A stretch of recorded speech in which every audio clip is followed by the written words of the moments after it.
শারদীয় দুর্গোৎসবের আজকে মহাসপ্তমী। আমি রমনা কালীবাড়ির পক্ষ থেকে আমি senior vice president Ramna Kali মন্দির, তো সারা দেশবাসীকে শারদীয় দুর্গোৎসবের শুভেচ্ছা জানাচ্ছি।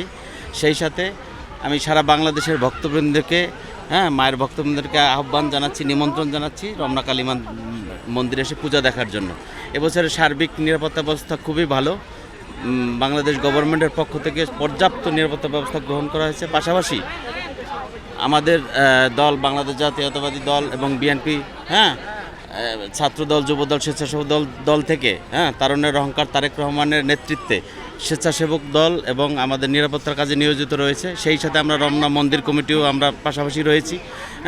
আমরা কোনো নিরাপত্তা ঝুঁকি মনে করতেছি না, কিন্তু আমাদের একটা শঙ্কা আছে যে কোনো ফ্যাসিস্ট বা দোসর কোনো অপকর্ম এখানে সারা দেশেই করতে পারে। সেই দিক থেকে আপনাদের সবাইকে সজাগ দৃষ্টি রাখার আহ্বান জানাচ্ছি এবং সবাইকে আমন্ত্রণ জানাচ্ছি এবং সবাইকে মহাসপ্তমীর শুভেচ্ছা। কোনো ঝুঁকি নেই, কিন্তু পরিবর্তন বলতে এবছর পূজা মণ্ডপ বেশি হয়েছে।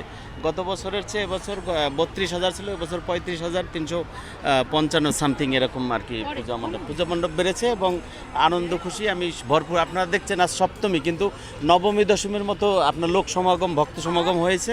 সেক্ষেত্রে সকাল থেকে এইভাবে লোক সমাগম ছিল। আমরা মনে করি যে আগামী দিন মহা অষ্টমী, তারপরে নবমী, মহা অষ্টমীর শুভেচ্ছাও সবাইকে জানাচ্ছি, আমন্ত্রণ জানাচ্ছি। সকাল থেকে লোক সমাগম আরও বেশি হবে আশা করি। প্রশাসন আপনার RAB, BGB, police, NSI, DGFI সব ধরনের নিরাপত্তা সংস্থা তারা 5 মিনিট পরই আমাদের নিরাপত্তা টহল দিয়ে যাচ্ছে, এসে খোঁজখবর নিচ্ছেন এবং এখানে স্থায়ীভাবে আমাদের আনসার ক্যাম্প আছে, পুলিশ আছে, সব দিক থেকে, এবং আমাদের নিজস্ব স্বেচ্ছাসেবী সংগঠন রয়েছে, তারাও নিরাপত্তার ব্যবস্থা করেছে। তো নিরাপত্তা ঝুঁকি নেই, কোনো ঝুঁকি নেই। আমি হচ্ছে শ্রী শ্রী রমনা কালী মন্দির ও শ্রী মা আনন্দময়ী আশ্রম মন্দির কমিটির আমি হচ্ছে সিনিয়র ভাইস প্রেসিডেন্ট। আমার নাম গৌরাঙ্গ সমাদ্দার।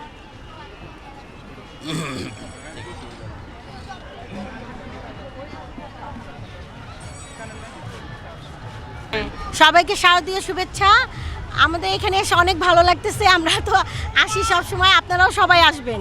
সবাইকে শারদীয় শুভেচ্ছা। হ্যাঁ, এরপরে জগন্নাথ হলে যাব, ঢাকেশ্বরী যাব, আর বনানী যাওয়ার ইচ্ছা আছে। দেখি এসে কি খেলেন?